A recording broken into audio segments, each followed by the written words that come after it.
शादी का दिन था, लेकिन मैंने सपने में भी नहीं सोचा था कि मेरी लालची सास शादी वाले दिन ही मेरी शादी को एक सार्वजनिक नीलामी में बदल देगी। दुल्हन सू छिंग अप्सरा जैसी खूबसूरत पहले फांग परिवार को देने का वादा किया गया था, लेकिन अब हालात बदल रहे हैं। आज दहेज की जगह शादी की नीलामी होगी। पड़ोस के कोयला खदान मालिक झांग साहब पहले ही 1 करोड़ युआन नकद की बोली लगा चुके हैं। थान चेंग अगर आज तुम 1.5 करोड़ युआन नहीं दे पाए तो दुल्हन तुरंत झांग साहब के साथ चली जाएगी। हे भगवान, शादी के दिन दुल्हन की नीलामी! क्या सू परिवार को बिल्कुल शर्म नहीं है? शर्म कैसी, वो 1 करोड़ युआन है। देखो बूढ़े का चेहरा कैसे उतर गया है। माँ, 6 महीने पहले हमने शादी का अनुबंध किया था, अंगूठा लगाकर तय किया था कि दहेज 5 लाख युआन होगा। सारे रिश्तेदार और दोस्त नीचे बैठे हैं और आप यहाँ लाउडस्पीकर लेकर मेरी दुल्हन की नीलामी कर रही हैं। आपने सू छिंग को क्या समझ रखा है? चुप रहो हांग चेंग, कौन सा अनुबंध और कौन सी शादी? तुम एक मामूली प्रोग्रामर हो।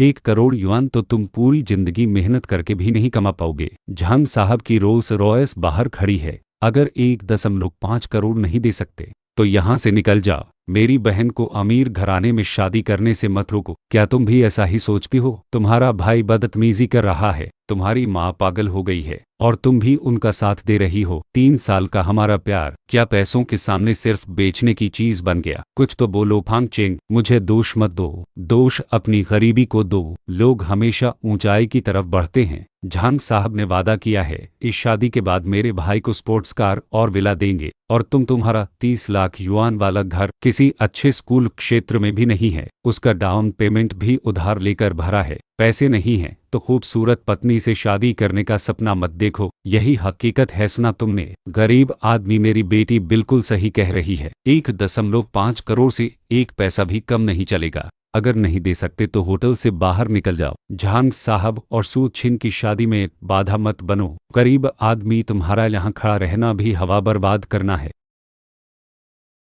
इंसानों की भाषा समझ में आती है या नहीं? बहरे हो गए हो क्या? मेरी बहन ने कहा है कि यहाँ से दफा हो जाओ और आगे से हमारे घर के आसपास भी मत दिखना। एक मामूली गरीब आदमी होकर खुद को क्या समझते हो? कोई मसीहा तुम्हारे बिना भी मेरी बहन किसी करोड़पति से शादी कर लेगी। तुम्हारी औकात ही क्या है जो यहाँ तमाशा कर रहे हो? लड़के, यही समाज का असली नियम है, यही व्यापारिक दुनिया की सच्चाई है। अगर पैसे नहीं हैं तो खूबसूरत लड़की से शादी करने का सपना मत देखा करो। आज इस होटल की 100 मेजों वाली शाही दावत का खर्च मैं झांग साहब उठा लेता हूँ और तुम अगर शर्म न आए तो बाहर दरवाजे पर बचा खुचा खाना खा लेना। हा हा हा, अच्छा, बहुत अच्छा। तुम सब एहसान फरामोश हो, पैसों के लालच में अंधे हो चुके हो। अगर तुम्हें लगता है कि मैं कोई ऐसा मूर्ख हूं जिसे तुम आसानी से इस्तेमाल कर सकते हो और शादी को नीलामी बना सकते हो तो सुन लो, यह शादी अब नहीं होगी। मैंने तुम्हें अपना सच्चा प्यार दिया था लेकिन तुम उसके लायक नहीं हो। सू छिंग मागुई हुआ। सू बाओ, सब ध्यान से सुन लो।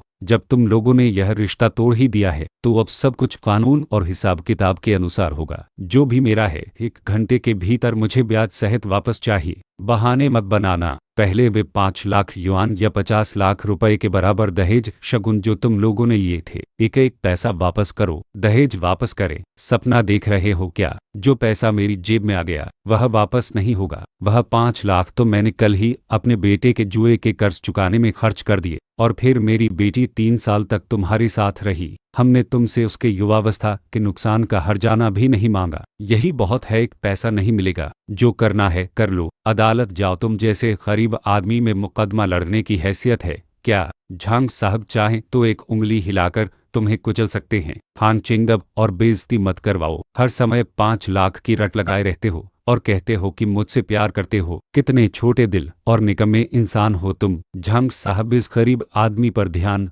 मत दीजिए। शुभ मुहूर्त निकल रहा है। आइए हम अपनी शताब्दी की भव्य शादी जारी रखें और इसे यहीं एक मरे हुए कुत्ते की तरह खड़ा होकर देखते रहने दें।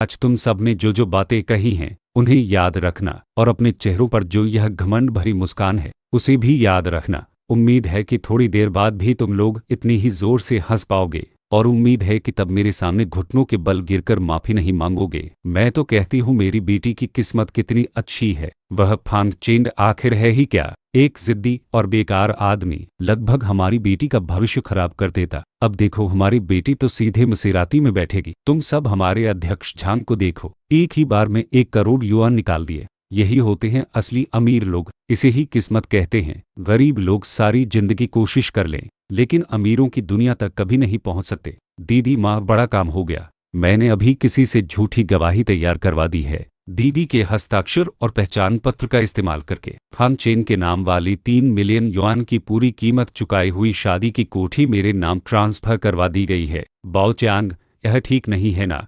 आखिर उस घर का पूरा पैसा फार्म चेन ने दिया था, यहाँ तक कि सजावट का खर्च भी उसी ने उठाया था। अगर हमने जबरदस्ती कब्जा कर लिया और उसने कुछ कर दिया तो तुम कितनी बेवकूफ हो। अब तुम करोड़पति घराने की बहू बनने वाली हो, क्या अभी भी उस 3 मिलियन वाले घर की चिंता कर रही हो? अपने भाई को दे दिया तो क्या हो गया? हांग चेन जैसा गरीब आदमी हमारा क्या बिगाड़ लेगा? उसके पास तो वकील रखने तक के पैसे नहीं हैं। बाओ च्यांग, कल ही किसी एजेंट से कहकर उस घर को सस्ते में बेच दो, नकद पैसे मिलेंगे तो तुम्हारे लिए स्पोर्ट्स कार खरीद देंगे। अरे गरीब, मेरी बहन आज करोड़पति परिवार में शादी कर रही है। तुम्हें एक खुशखबरी दूं, तुम्हारा 3 मिलियन वाला शादी का घर अब मेरा हो चुका है। गुस्सा आ रहा है? आगे से जब भी मुझे देखना, घुटनों के बल झुककर रास्ता देना। मेरा पैसा चुराया, मेरा घर हड़प लिया और अब मुझसे घुटने टेकने को कह रहे हो। सुपरिवार, तुम लोग अपनी बर्बादी की राह पर पूरी रफ्तार से दौड़